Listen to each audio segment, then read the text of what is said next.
it's Maxine at Fabricland. We're going to give you a sewing tutorial on invisible zips. We do lots of colours on our website, and if I show you an invisible zip, normally you find them on posh garments, but they're quite easy to put in because you put them in back to front, and what you can see is you don't see the zip teeth, and all you see is the zip pull. Okay, you can always colour it with nail varnish if you haven't quite got the right colour. You can also shorten the zips.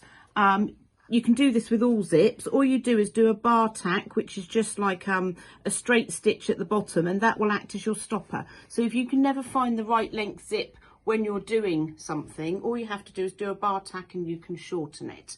So Paula's going to show you how she's done this. So we're working from behind. We're using this invisible zipper foot, okay, and these are absolutely fabulous. They've got like a groove on the bottom, okay, for you to put the zip in so you don't catch the teeth. So she's just going to show you.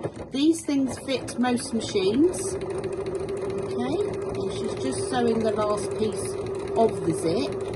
And these are really easy to use, these feet. Fabulous. We think it's a bit of a revelation because it does it so well. And you can look when you've done it. Okay, I'm just going to pull it up.